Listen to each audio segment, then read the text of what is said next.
Hi friends, welcome back to another episode of Generation Tech. My name is Alan.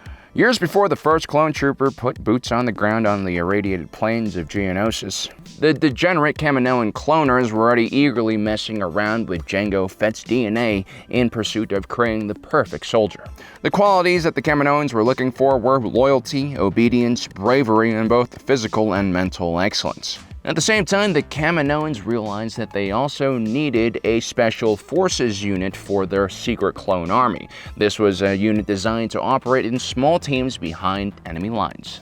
Not only did these clones have to be even more skilled than their regular clone trooper brothers, they also had to show more initiative and independent thinking. It's not necessarily something you'd want for the rank-and-file clones you'd want for your mass-produced clone army. So the Kaminoans eventually settled for the clone commando genetic template. These individuals were a perfect balance between the standard clone trooper and the more aggressive and unstable Null-class ARC troopers. Of course, nature is only half of the equation. Once the Kaminoans figured out the genetic template they wanted to use, they realized they needed to find very special trainers to create their super soldiers. While the rank-and-file clones were mostly trained in mass with flash training and instructors, the clone commandos needed more guidance and hands-on training so that they could perform at a much higher level. And so Jango Fett personally handpicked 100 mercenaries, soldiers, and bounty hunters known as the Cuy'val to train these clones into the most effective special forces team the galaxy had ever seen. 75 of the 100 in the Cuy'val were Mandalorian warriors who imparted not only their combat skills to the clones, but also their Mandalorian heritage, culture, and language as well. And as the Clone Wars went on and the Clone Commandos were deployed time and time again on all of these dangerous missions, it became apparent that clones trained by Mandalorians had a much higher survival rate than their non-Mandalorian trained counterparts. Why did this happen? Why were Mandalorian trained commandos so much harder to kill? Now, before we get to that, a quick word from our sponsor, Raid Shadow Legends, the premier turn-based RPG for mobile and PC. This game is all about building an elite team of warriors and upgrading and equipping them through a series of increasingly difficult dungeons and story missions. Or you could sacrifice a bunch of your weaker warriors at the tavern to upgrade your A-team. Nah, I won't judge. Once you figure out the perfectly balanced team of badass champions, you can take your squad online and challenge other people in the arena in PvP matches, or even join a clan and take a part in some epic clan raids. And just recently, they're introducing a brand new tag team arena which brings PvP to the next level. Two players will face off in a series of 3 4-on-4 battles. The first to win 2 gets the W.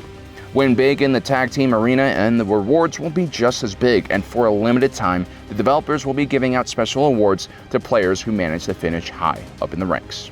Now, if this sounds like something you're interested, check out our link in the description below. The game is free to download.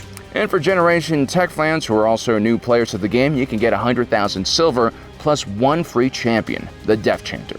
This offer will be available for the next 30 days. All of this will be waiting for you here. Thank you for your patience, ladies and gents. On to the video.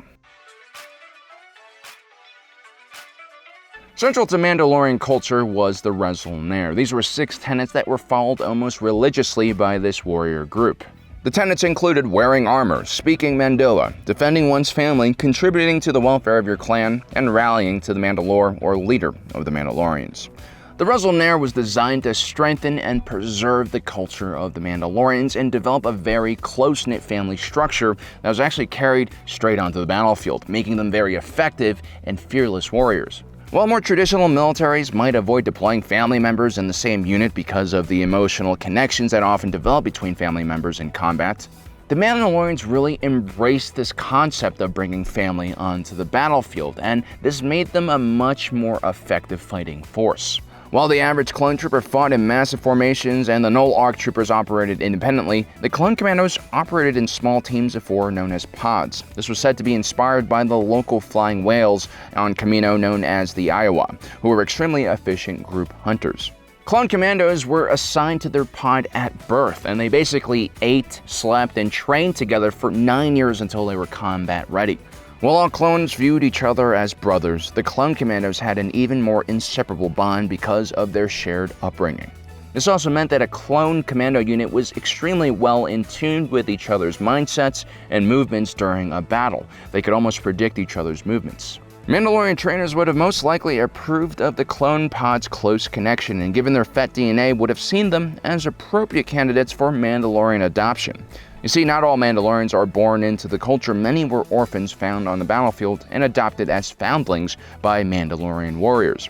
Of course, Mandalorians wouldn't just take any child underneath their care. Even at a young age, a Mandalorian foundling had to exhibit a warrior-like spirit. And so these Mandalorian trainers didn't just teach the clones how to fight, they also became parental figures for all their clone cadets. And some, like Cal Skirata, would even go on to adopt several clone commandos as his actual sons. This parental connection is extremely important in the development of any young child, even a genetically engineered one that ages at twice the rate of normal humans. Here on Earth, countless studies have shown the detrimental effect of raising a child without a father. This includes lower performance academically and also behavioral problems. Another study shows that babies with very attentive and affectionate mothers grow up to be more resilient and less anxious adults.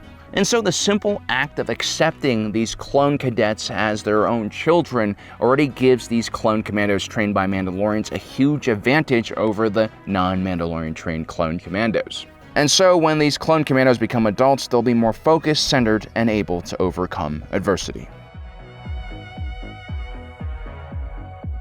Throughout the history of the galaxy, only one faction really gave the Sith and the Jedi a lot of trouble: the Mandalorians. Now, generally, non-Force users don't have much of a chance when fighting against a Force user.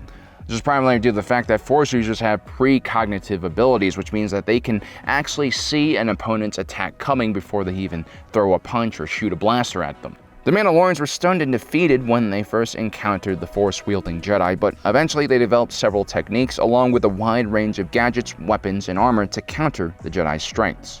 And also, while the Mandalorians were extremely tough and brave in combat, they would never throw away their lives needlessly. They were extremely smart fighters. The Mandalorians were extremely cunning and extremely knowledgeable about almost every aspect of combat. In many ways, they were constant students of warfare and constantly researching the best tactics and gear that they could find. The Mandalorian trainers imparted this curiosity for death and destruction to their cadets. The ability to think and adapt to evolving combat situations would be extremely beneficial for clone commandos who oftentimes fought in unpredictable situations way behind enemy lines, isolated from the rest of the Grand Army of the Republic. In these type of situations, quick thinking and experience were necessary for survival. While all clone troopers were well trained and extremely well equipped, the clone commandos took that to the next level. They almost looked at warfare as an art form. So while all clone commandos used the DC-17M, the Mandalorian clone commandos also had access to a private arsenal of exotic and extremely powerful small arms that they brought on missions as well. Some were even gifted full suits of Beskar armor. Ultimately, Mandalorian culture was the result of thousands of years of soldiering and was far more effective at shaping young men into warriors than any training program ever could. And unlike the rest of the Grand Army, which treated the average clone as an expendable number, the Mandalorians deeply valued the individual and fought for each other above all else. Which is obviously why Mandalorian trainers created Mandalorian clone commandos that were far superior to their counterparts. Another unexpected side effect of the Mandalorian culture was that it insulated these type of clone commandos from the rest of society. Whether it was their Mandoa language or love of customized armor, the Mandalorians were a very isolated group who were oftentimes met with a mixture of fear and awe by those who saw them. The clone commandos that were trained by the Mandalorians were also seen as a bit different and exotic when compared to the rest of the clone troopers in the Grand Army. Some of the rank-and-file clones even became resentful of the Mando clone commandos, especially after encountering Mandalorians in battle and taking casualties from them. This us-versus-them mentality only made the clones bond with each other in their pods stronger. While the average clone trooper had many friends at the company and even battalion level, clone commandos operated in much smaller circles and usually only knew a few other clone commando teams that they operated alongside. And so the clone commandos were the most tight-knit units in the entire Grand Army of the Republic, which only increased their survivability in combat situations because these brothers would go to extreme lengths to save each other's lives. The clone commandos trained by Mandalorians were warriors. Warriors are not just professional soldiers, their entire life revolves around warfare and improving their ability to kill. They find joy in battle and are eager to rise up to any challenge that they may face. Given what we now know about the Mandalorians, it's not surprising that the clone commandos underneath their training would follow this path in life.